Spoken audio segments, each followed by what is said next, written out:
This video is sponsored by DistroKid. Once you have finished a collaboration project with another musician, get your music up on Spotify, Apple Music, and all the other regular streaming platforms, and DistroKid will help you with an automatic payment split so you and your collaborator can both get paid. What's up, guys, and welcome back to Gabe Miller Music. Today I want to talk to you about how to successfully collaborate with other producers. I've made quite a few songs in collaboration with other producers myself, and so these are things that I've learned over time that have helped these collaborations turn out successful and go smoothly along the way. So to start things off, how do you even get collaborations?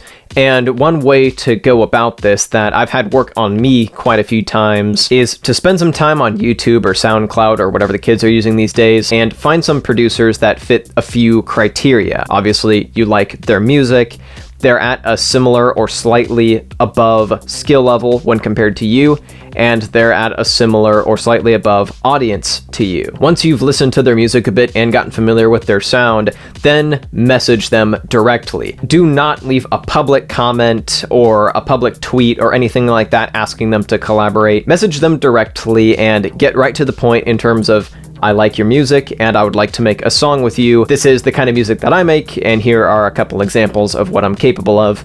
Would you be at all interested in making a song together? It's also worth mentioning that if they're interested, you can provide them with some song ideas or works in progress to be a jumping off point. And this leads me very nicely into my second piece of advice, and this is a bit of collab etiquette that's unspoken, but if you break it, it makes things weird and awkward, and can even be the difference between a collab happening or not. And the piece of etiquette is this: whoever pitches the collab, whoever initiates the collab, should be the one to pitch an idea. When you're asking someone to collaborate with you, you're asking them to contribute their time and their skill, and also put their name on a finished product that presumably you'll eventually make. And you want them to know that it's going to be worth their while, and you want them to know what they're getting into and have some idea of the kind of thing they're going to be working on before they agree. So I highly recommend when starting a collab that you provide the person that you're trying to initiate a collaboration with some ideas, some works in progress, some sketches, some melodies, something like that to get the creative juices flowing. And of course, if you know the person really well and have worked together before, that becomes less and less necessary. I definitely have good friends of mine who will just sit down and start talking about what kind of thing we want to make together, and then we'll go film something or go and make a song together, and that process becomes less and less formal as time goes on. But I highly recommend doing this for any new collaborations. Up next is something on the workflow side that can actually be very freeing for collaborations, and basically the idea is you and the person you're collaborating with do not need to use the same DAW or the same plugins. Typically, when I'm collaborating with someone, even if we do use the same DAW, we will render out stems or the individual tracks of what we're working on, send it to the other person via WeTransfer or Google Drive, and then the other person will bring those stems into their own DAW, work on them for a while, add stuff, modify stuff, and then that person exports the stems, sends them back to the original person, and you send stuff back and forth in kind of this iterative process. This takes a little bit more work than just sending one project file, but often this leads to the best workflow and means that you don't have to worry about whether you or the person you're working with use the same DAW or have all the same plugins. So at this point, you and another person have agreed to do a collaboration, and maybe you've pitched some ideas, you're starting to send stuff back and forth. Before you get too far, a very important thing to do is to set expectations. And this is something I've learned the hard way, and I'll explain what I mean by that. Agree on how this thing is going to go before you get too far. This goes for workflow and timelines. So how quickly do you want to have the song finished, and how quickly does each person need to turn over something that they've made to kick it back to the other person? How perfectionist or not perfectionist do you want to be?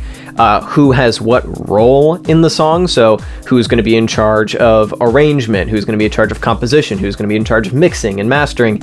That kind of stuff is really good to work out in the early stages, so no one gets annoyed because they feel like they're doing an unfair amount of work that they didn't agree to, or no one gets annoyed because they're either being rushed in their process or the other person is taking too long. It's also very important to set expectations as to what the final product is going to be like. And to use myself as an example, I have the habit of taking any song that is given to me to work on and turning it into a Gabe Miller track, with all the stylistic choices that come with that. So usually I end up taking pretty much anything you hand me into a very punchy, in-your-face banger with some very specific timbral and harmonic kind of vibes that come along with that. And in the past, I've had people get frustrated with that, whether they be clients or co-producers who had a specific vision of their own, and so to have me just completely take over their track and turn it into my song is frustrating. It wrecks their vision, and then they feel like I've just kind of invaded their space. So at this point, I've gotten into the habit of making sure I discuss with the person I'm working with what their vision for the track is, how they want the final thing to sound, and kind of the vibe they're going for. Do you want something a little more chill, like say X example? Or do you want something that's a club banger? Do you want something that's a festival banger? What kind of genre do you want this to end up sounding like? What kind of emotions do you want this to evoke?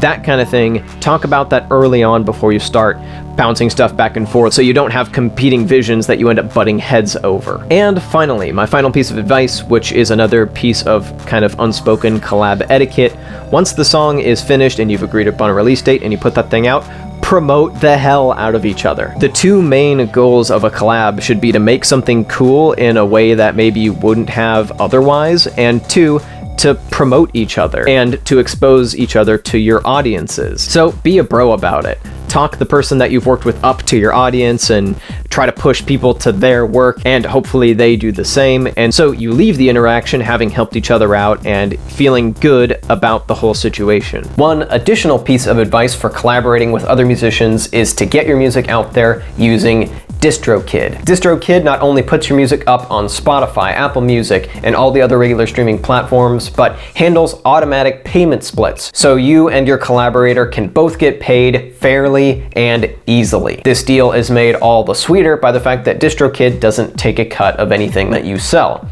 You just pay $19.99 per year and you get unlimited uploads. And you can get a 7% discount on your first year of DistroKid if you check the link in the description, and that'll also help this channel out as well. Thank you so much to DistroKid for sponsoring this video. Thank you so much for watching, and I'll be back with a new video next week. Peace!